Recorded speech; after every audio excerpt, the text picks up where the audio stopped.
धीमहि धियो यो नः प्रचोदयात्।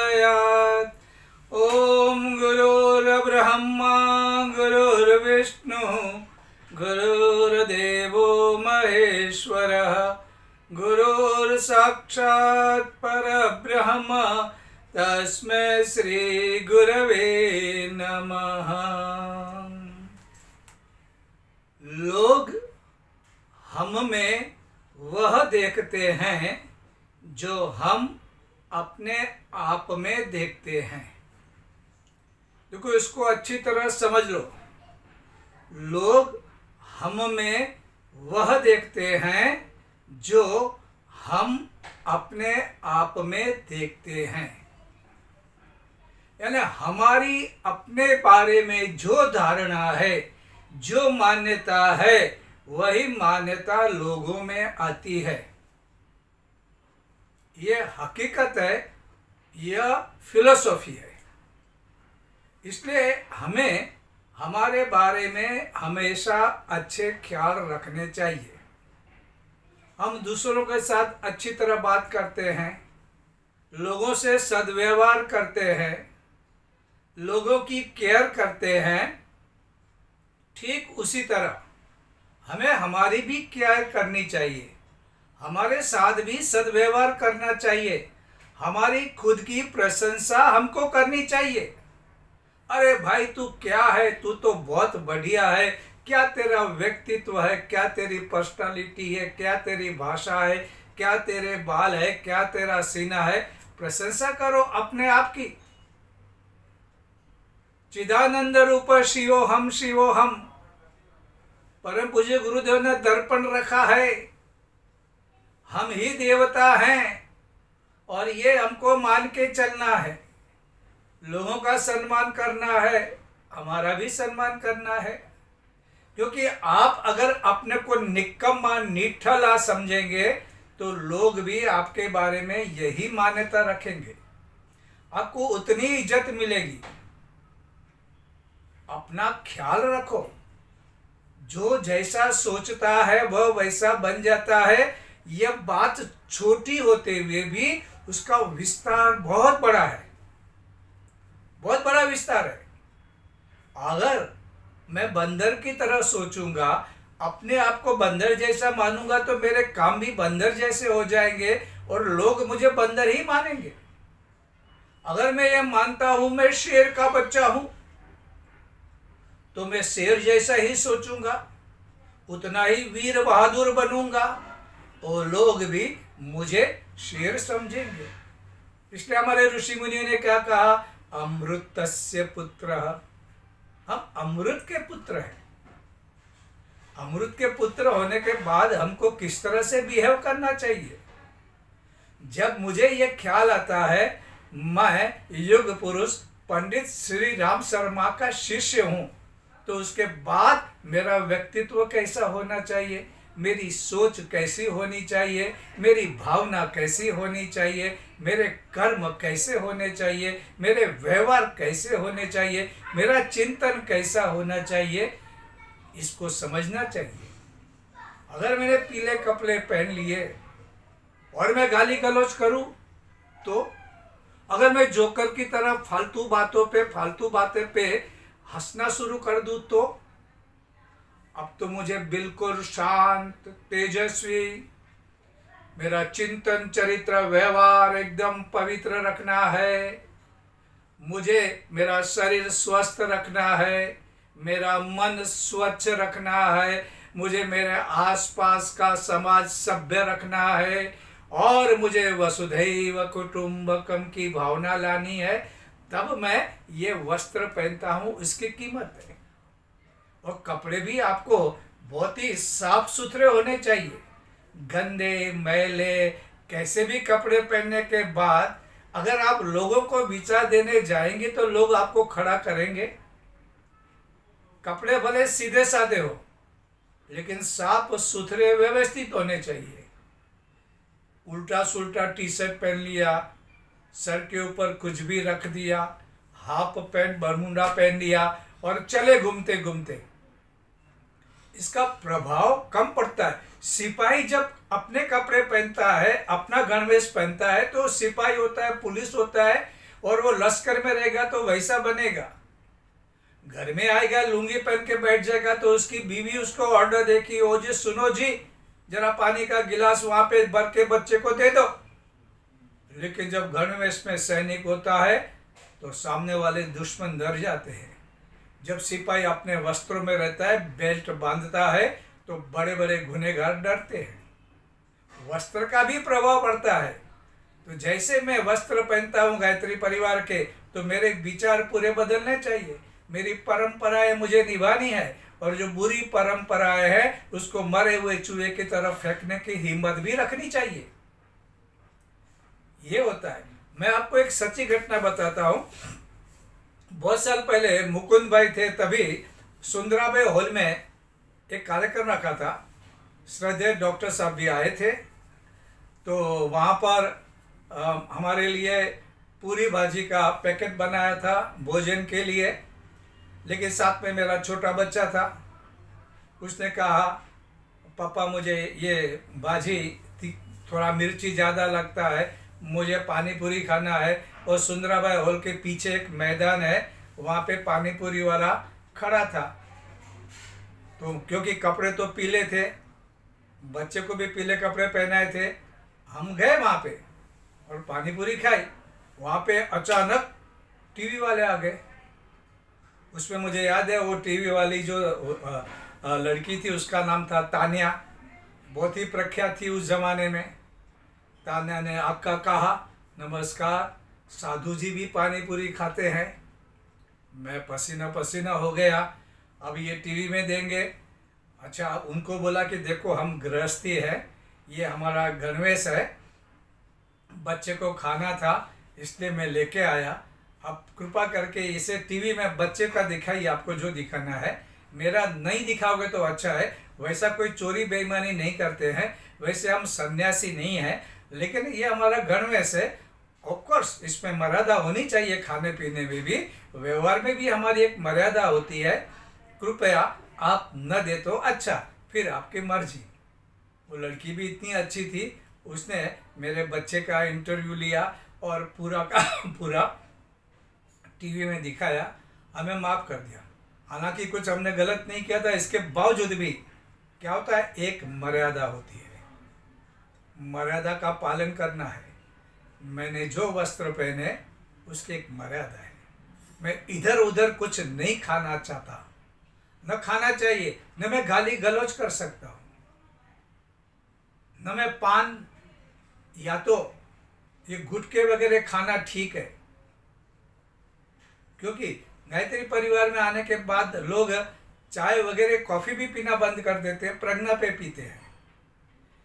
इससे कहने का मतलब इतना ही है, हमको नैरो माइंडेड होना ऐसा नहीं है। लेकिन हर एक चीज़ की एक मर्यादा होती है, वस्त्र की एक मर्यादा होती है। वस्त्र की असर हम पे पड़ती है, उतनी असर लोगों पे भी पड़ती है। यह हकीकत है, इस हकीकत को हम झुठला नहीं सकते। इसलिए हम जैसा अपने आप को मानेंगे, उस प्रकार के वस्त्र, उस प्रकार की सोच, जैसी हमारी सोच होगी वैसे हम कर्म करेंगे, और हमारे कर्म करते जाएंगे और उसका प्रभाव लोगों पे पड़ेगा। ये साइकोलॉजी है और ये सबको समझनी चाहिए।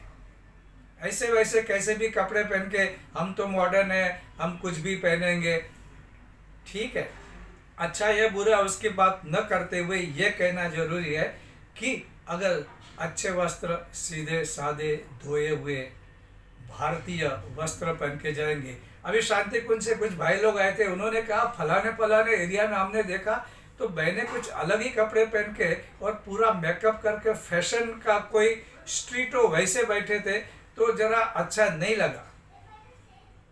अब उनकी बात भी सही है, क्योंकि जब गायत्री परिवार में जाएंगे तो सीधा सादा वस्त्र परिधान, वैसा ही उनका हाव भाव, बिहेवियर, बातचीत, ये एक्सपेक्ट करते हैं।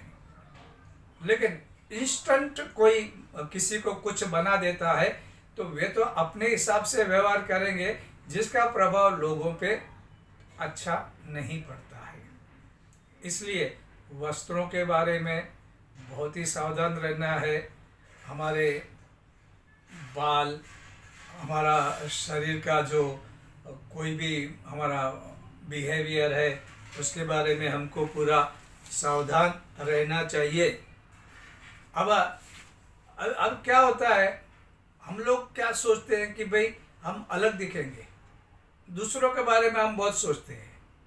और जब आप कोई एक विशिष्ट कार्य कर रहे हैं, आपके पास कोई अलग ध्येय है, तो फिर आपको क्या करना है, आपको किससे डरना नहीं और अपने मन में संकुचित वातावरण पैदा नहीं करना है। दूसरे लोग क्या पहन रहे हैं वो ठीक है, और जीवन के व्यवहार में भी मैं ये नहीं कह रहा हूँ कि गायत्री परिवार आप छोड़ो, आप एक सामान्य मनुष्य हैं और दूसरे क्या पहन रहे हैं, उसकी साड़ी मेरी साड़ी से सफेद ज्यादा क्यों है, ऐसा सोचना वो गलत हो जाता है। अरे ऐसा क्यों हो रहा है, वो तो यूएसए जा रहा है और वहाँ पे घूमेगा, वहाँ पे इतने 1000 के कपड़े पहनेगा और मैं इतना सादा कपड़ा क्यों पहन रहा है। अरे वो तो 5 स्टार में जाके कॉफी पिएगा, इतना बड़ा कप रहेगा उसका वो 800,000 रुपया देगा, और मैं क्या, मुझे तो सिर्फ कटिंग पीना है, 7 रुपया दे के कटिंग पीना है। मेरा नसीब उसका नसीब अलग क्यों? भगवान तो मेरे साथ ऐसा क्यों किया? और उसके जूते जो है वो 12,000 के और मेरे जूते तो सिर्फ 60 रुपये के हैं, ऐसा क्यों? वो पिकनिक के लिए गोवा जा रहा है और मैं ठाकुरली भी जाता हूँ होटल में, तो भी मुझे भारी पड़ता है, ऐसा क्यों?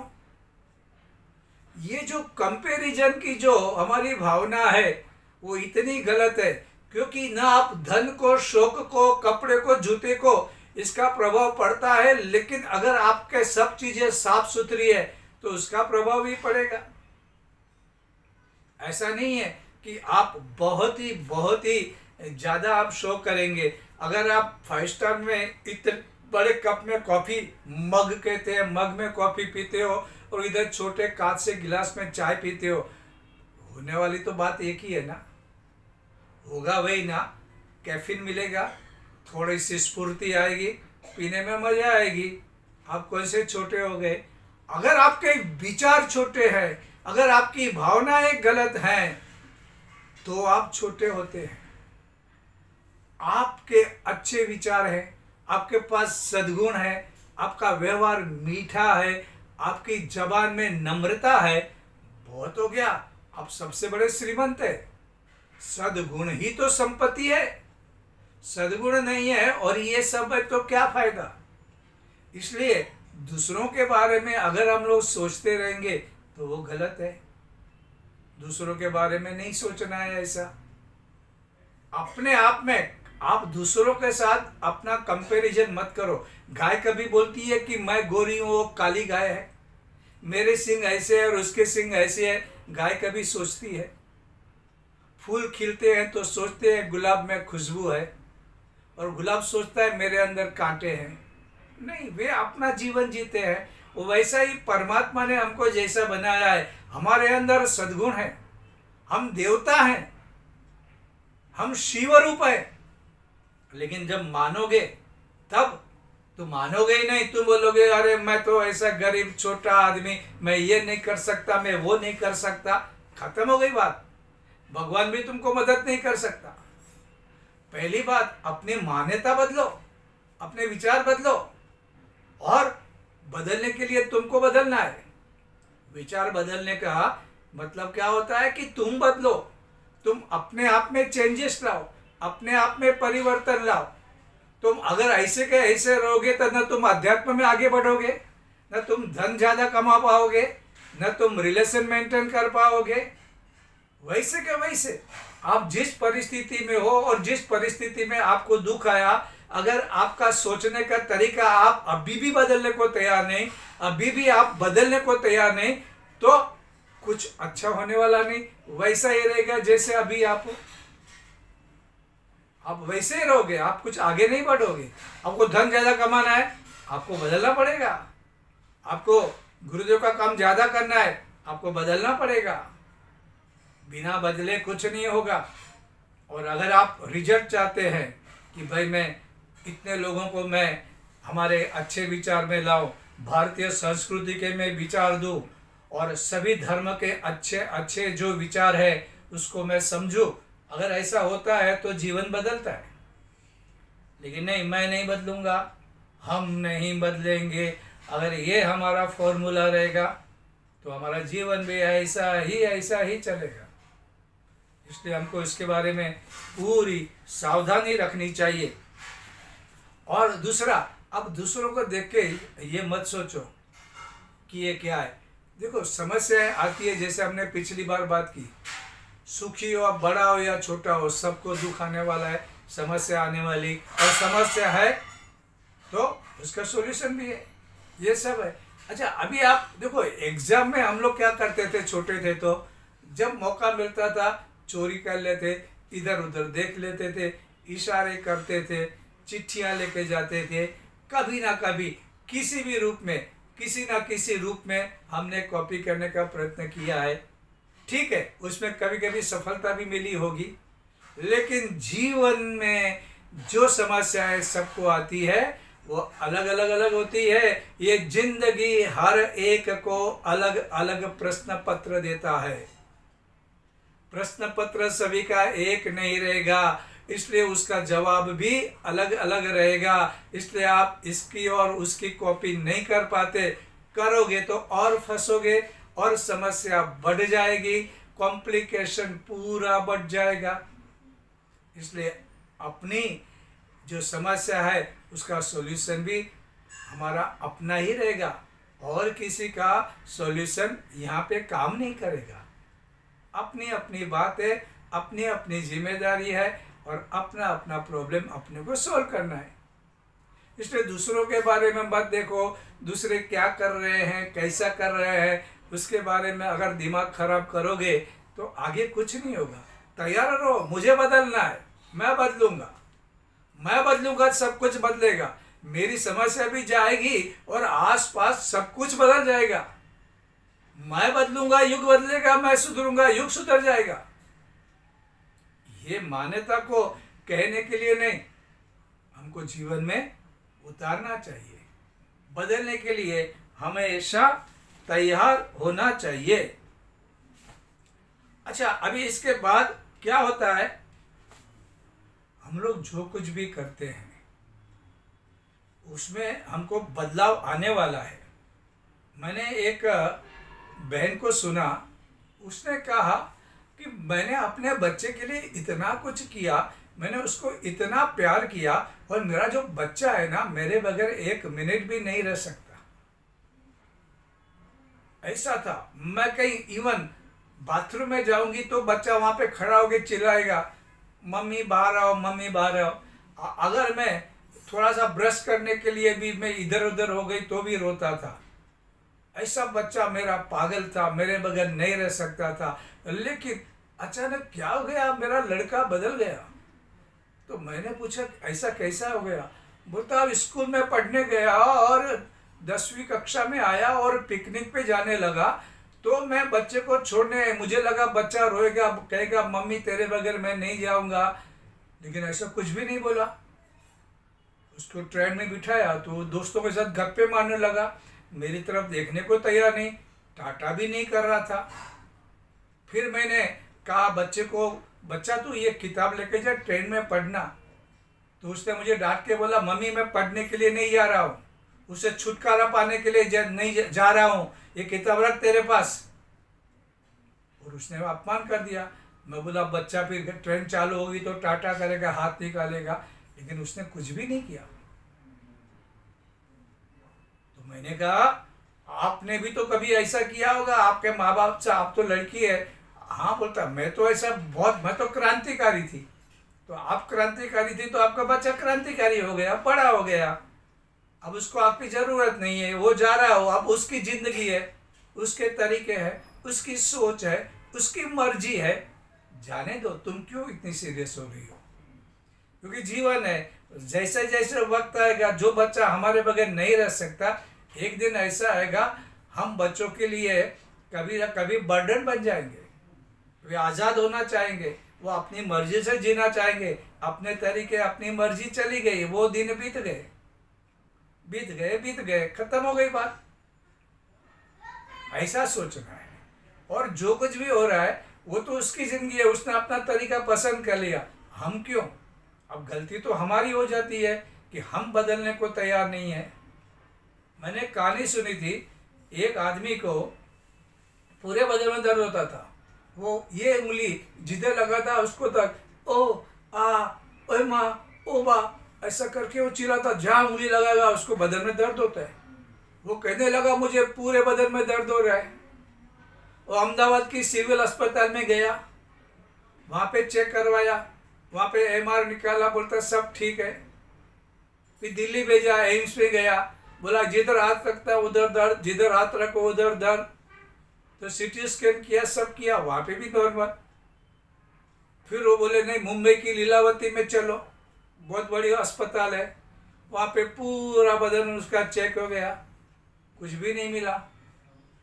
बेचारा कंट्रोल गया, बोलता अब तो मैं क्या करूँ, अब तो हिमालय में जाके अपना देह छोड़ दूँ। और गुस्से में हिमालय गया। हिमालय में एक वैद्य मिला, उसने कहा बाबा मैं बहुत दुखी हूँ, मैं जहाँ हाथ लगाता हूँ दर्द होता है। बाबा ने बोला क्या होता है बताया। तो बाबा ने कहा तुझे दर्द तेरे बदन में कहीं पे भी नहीं है, ये तेरी उंगली में दर्द है। ये जो हाथ दबाता है दर्द होता है वो तेरी उंगली में हो रहा है। तो तू उंगली जहाँ भी रखेगा, पूरे बदन में जहाँ पे भी रखेगा, इतना नहीं इस पत्थर पे रख, इस पेड़ पे रख, तुझे दर्द होगा। तो तेरे शरीर का इलाज करने का जरूरत नहीं है, न पत्थर और पेड़ का इलाज करवाना है। इलाज करवाना है तो तेरे इस उंगली का, ये उंगली में दर्द है, मैं दवा देता हूँ, 2-3 दिन रख, उंगली ठीक हो जाएगी, तेरा पूरा दर्द चला जाएगा। हुआ क्या, पूरे बदन का चेकिंग हो गया, पूरे बदन के बारे में उन्होंने स्टडी की, दर्द नहीं मिला, क्योंकि दर्द तो उंगली में था, उंगली जहाँ रखता था उंगली में दर्द होता था। वैसा ही है, प्रॉब्लम किधर है, हमारे अंदर है। हम बोलेंगे दुनिया ऐसी हो गई है, संस्कृति ऐसी हो गई है, विदेशी लोग ऐसे हो गए हैं, बच्चे बिगड़ गए हैं, नेता खराब हो गए हैं। अरे कोई कुछ नहीं, तू बिगड़ गया है, तेरे अंदर समस्या है, तेरे अंदर प्रॉब्लम है। तू बदल, तू अपने आप में परिवर्तन ला और तेरा जीवन पूरा का पूरा बदल जाएगा। लेकिन आदमी एक ही काम करता है, मैं नहीं बदलूंगा, सबको बदलने दो। अब सब में तो कोई भी नहीं बदलने वाला है। बदलना है तो तुझे बदलना है, सुखी होना है तो तुझे दुख करना है, दर्द नहीं चाहिए तो उंगली का इलाज करना है, तुझे परेशानी नहीं चाहिए तो तेरा खुद का इलाज करना है। दुनिया का इलाज करके कुछ नहीं होने वाला, इलाज तेरा करना है, बदलना तुझे है। दुनिया को बदल के कुछ फायदा नहीं होने वाला है। और ये जीवन में हमको जो फीलिंग होता है वो हमारी पृष्ठभूमि पे है, हमारा बैकग्राउंड कैसा है उसी के हिसाब से होता है।